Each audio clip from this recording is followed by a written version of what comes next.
the time that we all had together on that first movie, I mean, it's irreplaceable, and the time that we've had on all of them, you know, we'll never get it back. We'll always be in each other's lives, you know, we will.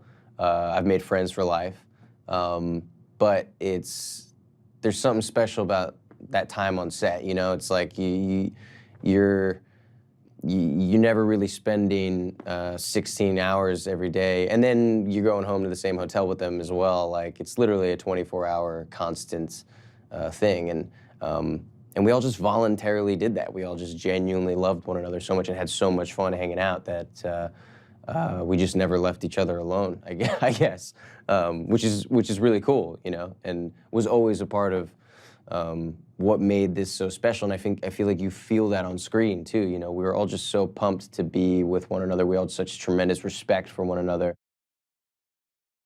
I just feel like Wes understood the language. He created it, you know. He understood the world. No one works harder than him, you know, and he's truly special.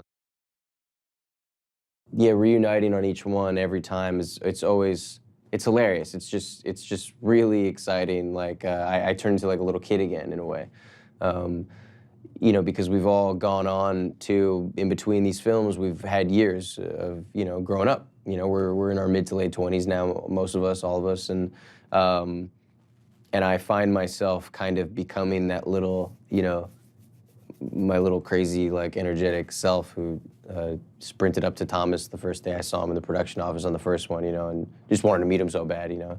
And just that excitement that we all kind of, and energy that we all created with each other, you know, on the first movie, that just kind of snaps right back in, I guess. I don't know. As soon as I see everyone again, I'm just like, I turn into a person I only am with them, in a way. It's really cool, and I'm gonna miss that, you know?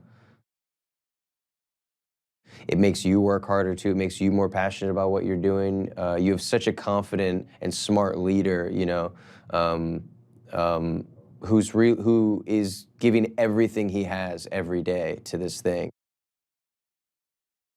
When we first meet Thomas, you know, I mean, we're meeting a scared and fragile, vulnerable kid in a way. This little scared animal in a cage. And it takes him a little bit too. In that first film, I've always thought it was such a cool coming of age arc of this kid discovering that he has this leadership in himself, you know, and that this drive that he can kind of put these kids on his back and get them out of there. And with that, though, comes a lot of responsibility and a lot of wear and tear. You know, he really takes every loss that they go through to an extremely personal level. And now the Thomas that we see in the third film, you're seeing a very weathered person, you know, who's been through a lot, has felt everything, you know, and still considers it his job to protect these people. It's a whirlwind of emotions, and I think that that's a nice way to end what's been a whirlwind of a trilogy, I guess.